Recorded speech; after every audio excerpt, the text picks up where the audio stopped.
Halo, assalamualaikum warahmatullahi wabarakatuh. Bertemu lagi bersama saya. Yang belum pernah mengeklik video saya, perkenalkan nama saya Muslihin. Saya study salah satu mahasiswa Fakultas Ilmu Keolahragaan Universitas Negeri Malang. Oke, baik untuk pertemuan kali ini dalam video saya akan membahas bagaimana sih uh, ketahanan di dalam olahraga.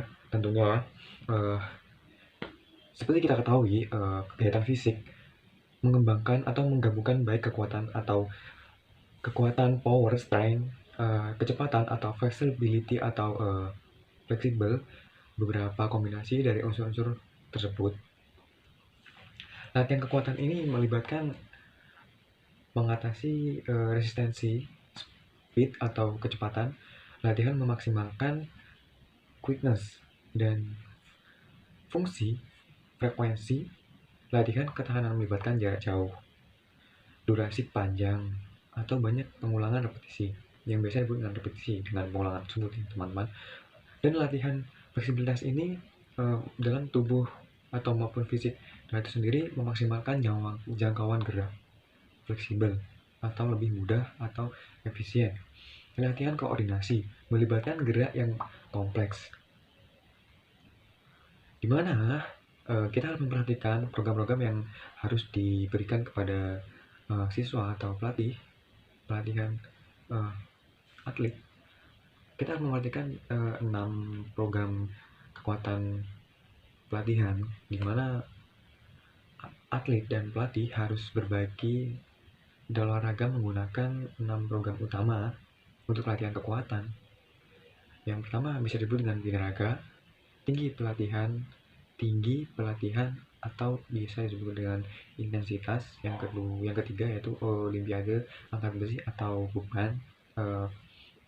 Dan juga yang keempat yaitu pelatihan tenaga sepanjang tahun, dan juga yang kelima yaitu powerlifting, dan yang terakhir yaitu periodisasi kekuatan. Dan secara keseluruhan bagaimanapun periodisasi kekuatan yang paling metodologi atau besar kecilnya pada pelatihan tersebut. Yang pertama tadi yaitu bodybuilding adalah olahraga yang kreatif di mana binaragawan dan pelatih manipulasi variabel pelatihan seperti set, repetisi, waktu istirahat, dan kecepatan eksekusi atau praktek atau performa. Untuk produksi tinggi tingkat angkat besi atau memaksimalkan kelelahan atau meminimalisir kelelahan tersebut ya. Masa istirahat dan regenerasi.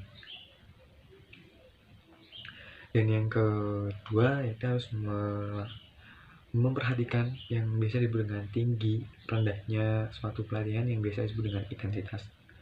Tinggi pelatihan intensitas atau biasa dimulai dengan HIIT melibatkan menggunakan beban pelatihan yang tinggi sepanjang tahun dan melakukan semua saat bekerja untuk setidaknya kegagalan yang positif.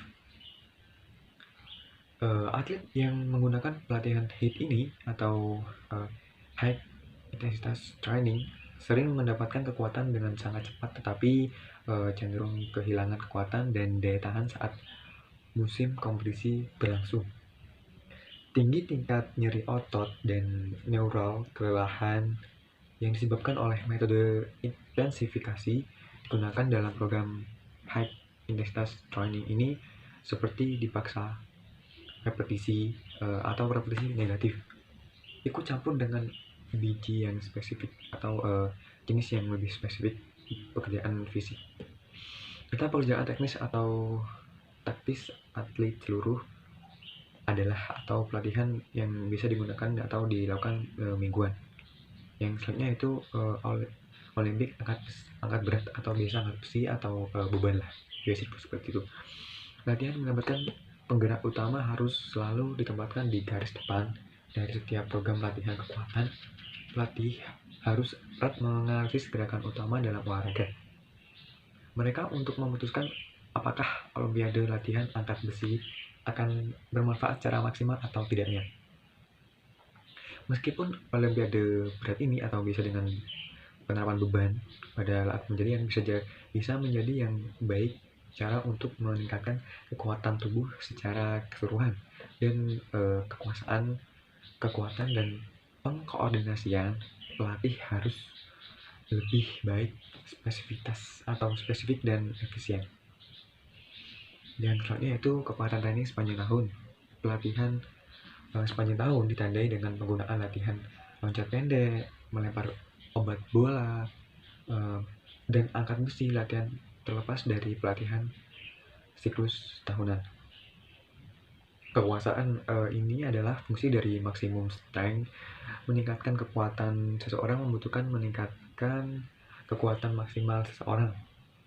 Hasilnya, latihan kekuatan menghasilkan peningkatan kekuatan yang lebih cepat dan memungkinkan atlet mencapai level yang lebih tinggi. Yang selanjutnya yaitu powerlifting adalah tren terbaru dalam kekuatan dan kondisional atau kondisi bagi atlet dan pelatihan. Memaksimalkan kekuasaan mereka di latihan pada gerakan jongkok, bench press, dan deadlift. Poinnya adalah bahwa powerlifter berlatih untuk memaksimalkan satu kemampuan biomotor, kekuatan, dan sebaliknya, seorang atlet biasanya perlu melatih semua kemampuan biomotor dan lebih tepatnya pada kualitas yang dihasilkan atau yang diberikan pada saat latihan dalam kombinasi olahraga tertentu. Akibatnya, pelatih olahraga biasanya tidak dapat mencurahkan jumlah waktu yang sama untuk pelatihan kekuatan yang powerlifter melakukan periodisasi pelatihan olahraga sesuai dengan cabang olahraganya masing-masing. Yang terakhir yaitu periodisasi kekuatan.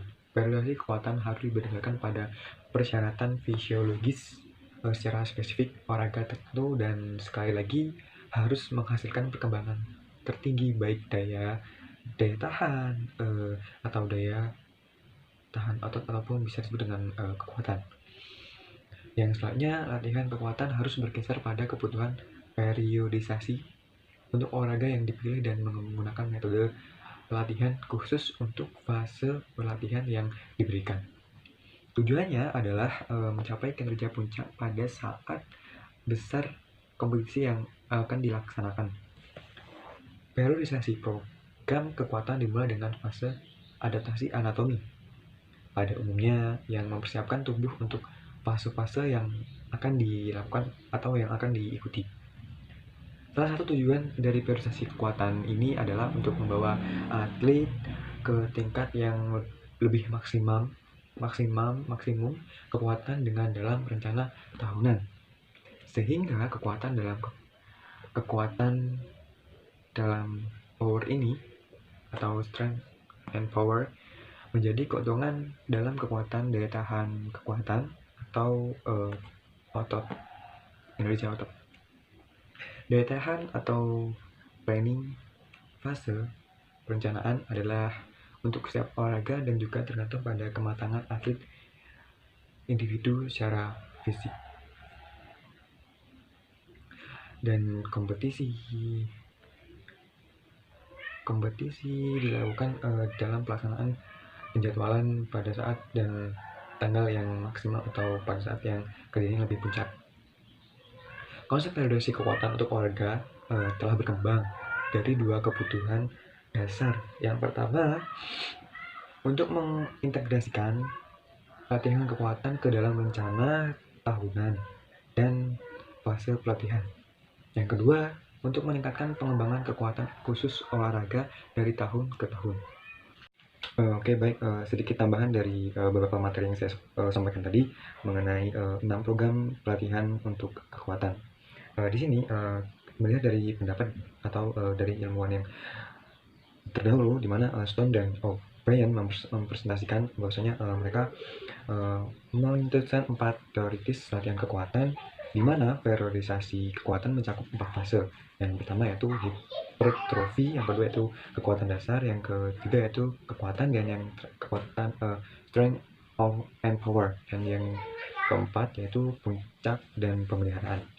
Di mana sebuah buku yang komprehensif berterdapat di dalamnya yaitu tentang periodisasi ini, periodisasi kekuatan pertama ya, dalam buku dengan judul The New Wolf in Training Training BOMPA 1993 diikuti atau dimana diperbaiki atau diikuti secara maksimal melalui latihan periodisasi terobosan atau FLEC dan disebutkan dalam pendapat si Frank dan Kramer 1996 yang lagi-lagi menunjukkan bahwasanya periodisasi kekuatan adalah metode yang paling dibenarkan secara ilmiah untuk mengoptimalkan kekuatan dan performa olahraga.